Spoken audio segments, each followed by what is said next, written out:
सैनिक भाइयों नमस्कार। अभी एक जरूरी जानकारी ले लेंगे। वो क्या बोलने से अपना भाई लोगों को पेंशन मुझे कम आ रहे बोलकर कोर्ट केस में जा रहे, उसका बारे में एक जानकारी ले लेंगे। कि वकीलों ने बहिष्कार कर दिया कि आप खड़े क्यों हो रहे उसके लिए, और ये अकेले खड़े हुए। सुप्रीम कोर्ट के बड़े से बड़े वकील, पूरा हड़ताल हो गया, जाम हो गया, सब कुछ हो गया, और जमानत लेके आए जज से। तो ये ऐसे और भी पूरे सैनिकों की है, जो माता बहने हैं उनके एफटी में भी ये। आज तक तो जो गरीब है, मैं उन्हीं के केस इनके पास में भेजता हूं रिक्वेस्ट करके, सिर्फ इसके पास में पैसे नहीं। बहुत सारे केस ये लड़ते हैं हमारे, कोई बगैर पैसे से। और मैं इनसे एक और रिक्वेस्ट करूंगा कि आने वाले समय में इनका एक वीडियो डालेंगे और एक व्हाट्सएप जारी भी करेंगे कि बहुत सारी चीजें ऐसी हैं कि आपको एएफटी में नहीं जाने की जरूरत। आप सिर्फ अपने घर से एप्लीकेशन लिख सकते हो। आप एएफटी में जाते हो तो 70-80 हजार रुपये ले लेते हैं। सर आप आए और मैं आपका धन्यवाद करता हूं सर।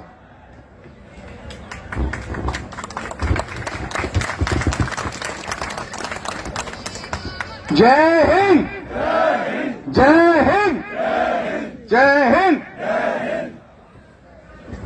मेरे आदरणीय वेटरन्स, कुछ हमारी माताएं बहनें भी आई हुई हैं, मैं आपको सादर नमन करता हूं और सैल्यूट करता हूं। पूरे भारत से आए हुए वेटरन्स का मैं बहुत बहुत स्वागत करता हूं। बिकॉज मैं दिल्ली में रहता हूं तो ये मेरा परम कर्तव्य बन जाता है कि पंजाब तो मेरा घर है, पंजाब की तो दिल्ली है, दिल्ली का पंजाब है। इनको तो मैं ये नहीं कहूंगा बाहर से आए हैं। सत श्री अकाल। आज अगर हमें थोड़ी कुछ ओआरओपी में कुछ सफलता मिली या कुछ शेयर मिल पाया, हमने बल्कि लूटा है, मैं तो ये वर्ड कहूंगा, तो ये आज देन हमारे पंजाब के भाइयों की है, जिन्होंने आके दिल्ली में पूरा समर्पण किया और हम सबका सहयोग हुआ और एक बड़ा सक्सेसफुल मूवमेंट हुआ। तब जाकर के हमें ये कुछ मिल पाया, लेकिन मजा नहीं आया, क्योंकि दिल में जो पीस है, जो कसक है, वो अभी बाकी है। जैसा कि अभी मेरे से पहले वक्ताओं ने कहा, मैं सुन रहा था, थोड़ा क्षमा चाहता हूं, लेट आया हूं प्रोफेशनल कमिटमेंट की वजह से। रीजन ये होता है कि आज वर्किंग डे था और वर्किंग डे में आदमी तो बहुत बड़ी भीड़ होने वाली थी। जनरली जो हम लोगों की एज के जो 50 से 60 वाले अभी जो वेटरन्स हैं, वो सभी कार्यरत हैं, सभी लोग काम कर रहे हैं और छुट्टी नहीं मिल पा रही है, नहीं आ पाए। अभी आने वाले हैं 2 बजे के बाद काफी कुछ लोग जुड़ेंगे, तो इसीलिए मैं लेट हो गया। और इसीलिए भीड़ भी कम है, नहीं बहुत बड़ी भीड़ की हम एक्सपेक्टेशन कर रहे थे। तो हम अभी अगर पीछे उस आंदोलन पर चलें, जिस आंदोलन को हमें सक्सेस बना, और सक्सेस बनने के बाद ही हमें थोड़ा बहुत जो हिस्सा मिला, उसमें जो कमिटमेंट्स हुए थे, वो कमिटमेंट गवर्नमेंट ने पूरे नहीं किए। किसने नहीं करने दिए, क्या कारण है, ये सब बात हम सबके सामने है। आरटीआई लगा करके हम और अपने हर बाल भाई, जितनी भी और भी जितनी संस्थाएं हैं, हर संस्था ने अपना काम किया है, हर लेवल पे काम किया, कोई दो राय नहीं है। लेकिन हमें जो फीडबैक मिला, मैं नहीं जानता उसमें कितनी सच्चाई है। कुछ सेक्रेटरी लेवल ने भी ये बोला कि भाई ऑफिसरों की जो है वो बहुत कम संस्थाएं, 1-2 संस्थाएं हैं, रोज जब यहां आते हैं तो वो भी मिलके आ जाते हैं, और जब हर जवान, हर संस्था जवानों की समस्या उठाती है, लेकिन यहां आकर के सीरियस नहीं लेते। बिकॉज एक डिमांड 100,000 टाइम्स आ जाती है। तो ये पहले भी एक विचार हमारा था कि किसी प्रकार से सारी संस्थाएं अपनी जगह काम कर रहे हैं, उसमें कोई ऑब्जेक्शन नहीं है। अपने सेक्रेटरी, प्रधान जो बनाने वो बनाएं, उसको चलाएं, बड़ी अच्छी बात है। लेकिन जब हम नेशनल लेवल पे कोई बात करते हैं, रिप्रेजेंटेशन वाली बात करते हैं, सुप्रीम कोर्ट जाएं या एमओडी में जाएं, तो वहां पर एक ऐसी संस्था हो, हमारी साहब यहाँ बैठे हैं दुहन साहब, उनसे भी इस मामले में हमारी चर्चा हुई है, मंथन किया गया है, पहले भी इस मंच से भी मंथन हम लोगों ने इस बात पे किया है, क्योंकि ऐसा मैकेनिज्म बनाया जाए कि सभी लोग मिलकर के रिप्रेजेंटेशन इकट्ठी जाए, उसका बहुत वेटेज रहेगा। और रहा भी है, ये हमको एडवाइस एमओडी में भी किया गया था और हम इसकी जरूरत आज महसूस भी करते हैं।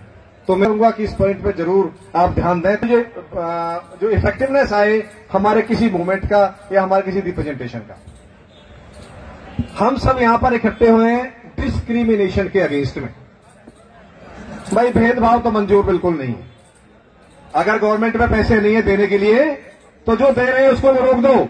ये हमारे जवानों ने कह दिया, जाकर के रक्षा मंत्री से मिलकर कह दिया और जहां भी हो गए उन्होंने ये बात कह दी, अगर पास बजट नहीं है, फंड नहीं है, तो आप ये मत कीजिए, लेकिन भेदभाव को दूर करिए, वो हम बर्दाश्त नहीं करेंगे।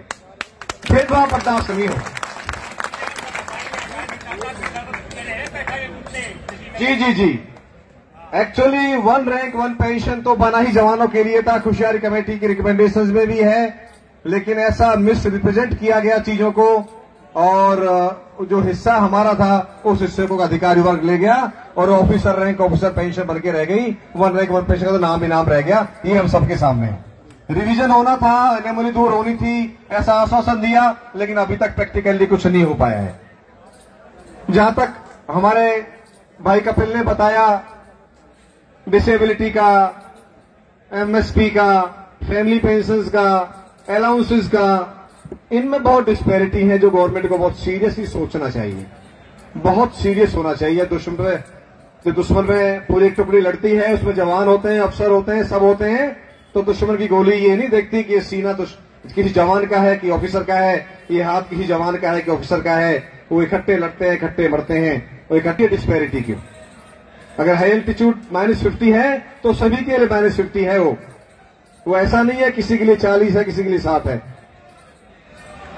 ये चीजें सोचने वाली हैं। मैं नहीं समझता क्यों नहीं गवर्नमेंट इसको सोच पा रही है, लेकिन सोचना चाहिए और हम सोचने में मजबूर करें। उसके लिए हमारी रिप्रेजेंटेशन स्टेट लेवल पर, सेंट्रल लेवल बहुत जरूरी है। आज हमारे एक्स सर्विसमैन भाई असेंबली में भी जाने लगे हैं, संसद में भी जाने लगे हैं, आवाज भी उठ रही है, लेकिन जितना रिप्रेजेंटेशन होना चाहिए था उतना भी नहीं हो पा रहा है। उसकी भी जरूरत है। इस मामले पर हमें ध्यान रखना होगा, इस तरफ भी हमें कदम उठाने होंगे।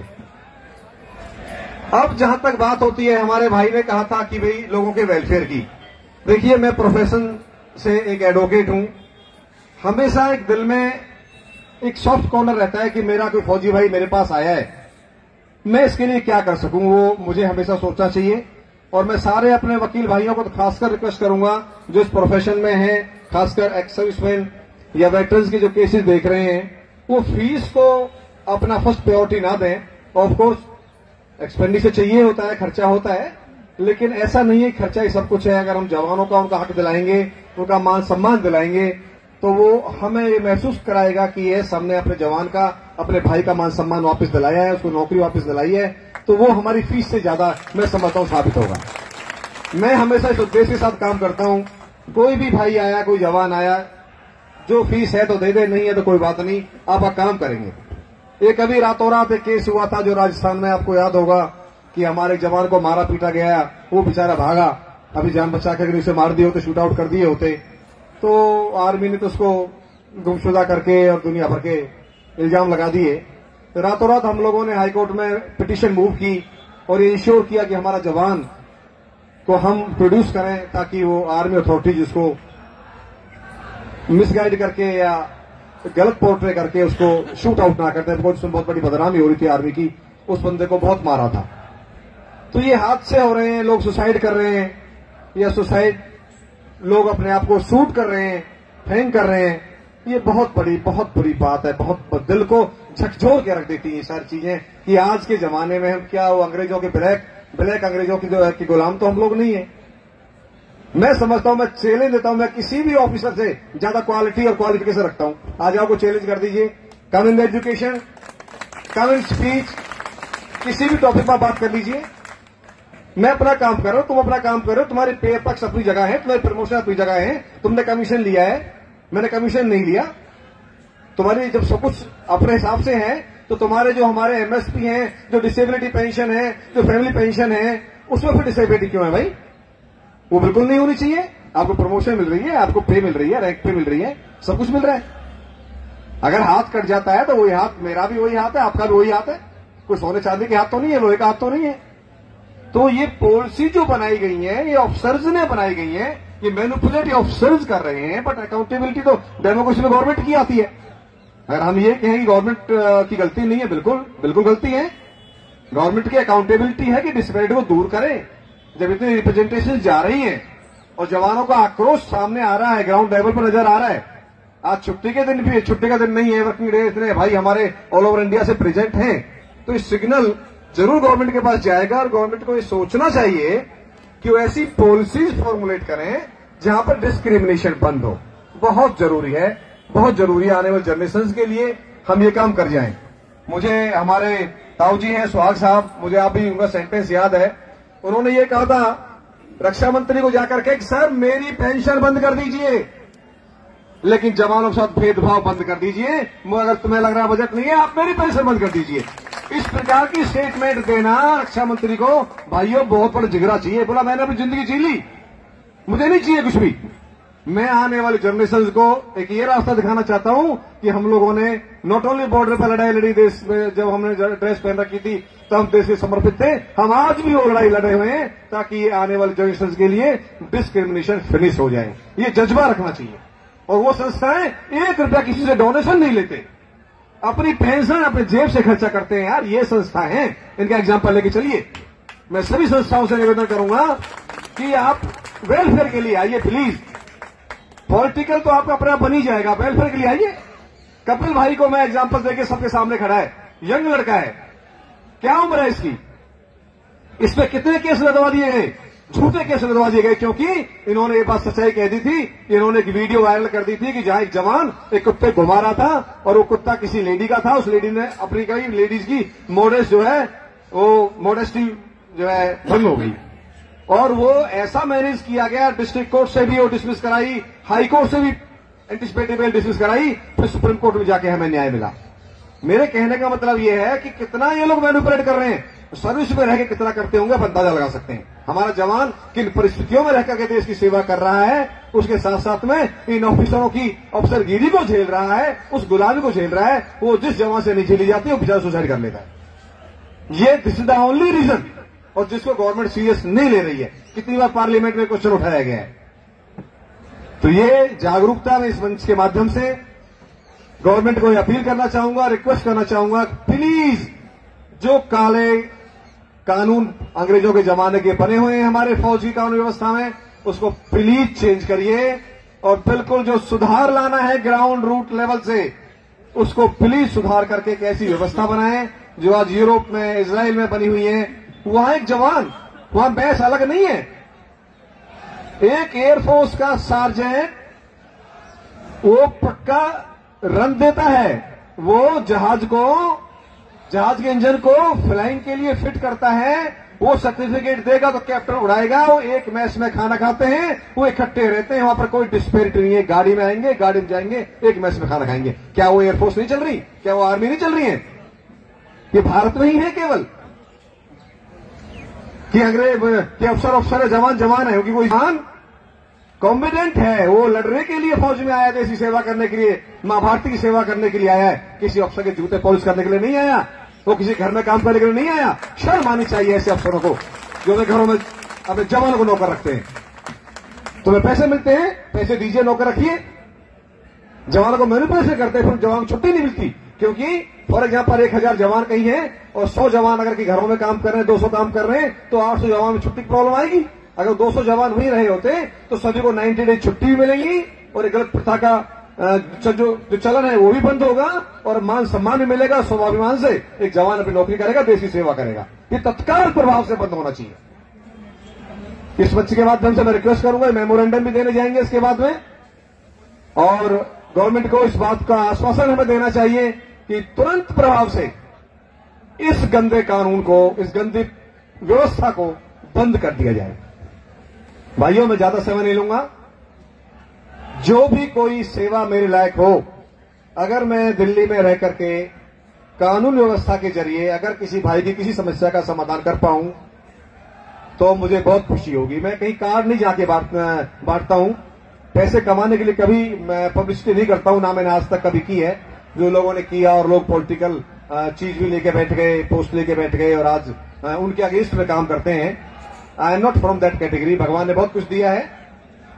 जब एयरफोर्स में एक हवालदार थे, सार्जेंट थे, तब भी उसी स्वाभिमान से जीते थे, आज भी उसी स्वाभिमान से जीते हैं। आज कर्नल जनरल कोई सामने आ जाओ, कोई जज सामने आ जाओ, किसी को अपने सामने कुछ नहीं समझते। हम समझते हैं आई एम द बेस्ट, मैं ठीक हूं, मैं सबसे बड़ा हूं, मेरे से बड़ा कोई नहीं है, मैं ये मांगे चलता हूं। सब भाइयों की इज्जत करता हूं, सभी को सम्मान देता हूं और सम्मान एक्सपेक्ट करता हूं। कोई अफसर होगा अपने लिए। कल परसों अभी हमारी एफडी में बड़ी बहस हो गई थी। अब वो क्या है कि वो जनरल कर्नल साहब रिटायर होकर के जैक से और एडमिनिस्ट्रेटिव मेंबर तो बन जाते हैं, लेकिन फिर बनने हम अब हम जज बन गए। अरे भाई अब जज नहीं हो, आप मेंबर हो और फौज के अफसर भी नहीं बचे हो। सुनिए हम जो कह रहे हैं, गुस्सा मत होइए, आराम से बैठिए, आपको सुनना पड़ेगा जो हम कह रहे हैं। यहाँ अफसरगिरी मत दिखाइए, हमें यहां तक कहना पड़ा कोर्ट में भरे में। You are no more option now, you are bound to listen me, listen what I am telling. तो उसने सुना और बैठा। ऐसा नहीं है, जज्बा अगर आपके अंदर में है, आप सच्चाई के साथ हैं, ईमानदारी से काम कर रहे हैं, दुनिया में कोई आपको नीचा नहीं दिखा सकता, कोई गलत नहीं ठहरा सकता। मैं लिख के दे रहा हूं। और हमारे जवानों में ये स्वाभिमान होता है, ये हमारी पहचान है। आज हम सिविल सोसाइटी में जाते हैं, एक जवान की आइडेंटिटी क्यों हो जाती है, यार ये बंदा कुछ भीड़ से अलग है। क्यों अलग है? रीजन यही होता है कि हमारे कुछ बेसिक्स प्रिंसिपल्स हैं, हमारे अंदर कुछ एक राष्ट्रीय की भावना जो हमने 20 साल 15 साल 20-25 साल 30 साल जो नौकरियां की हैं, उसमें हमारे अंदर इनकलकेट कर दी गई है वो हैबिट्स कि हम देश के प्रति गलत नहीं करेंगे, हम समाज के प्रति गलत नहीं करेंगे, हम अपने दोस्तों के प्रति गलत नहीं करेंगे। इसलिए हम भीड़ से अलग हैं, हम निस्वार्थ बात करेंगे। मैं ज्यादा ना कहते हुए अब मैं पूरे भारत से आए हुए सभी सैनिक भाइयों का सम्मान करता हूं, अभिनंदन करता हूं। बहुत बहुत धन्यवाद आप सबका, आप आए, और मंच का भी मैं सम्मान करूंगा कि आपने मुझे बोलने का मौका दिया। Thank you very much sir, thank you. जय हिंद, जय हिंद।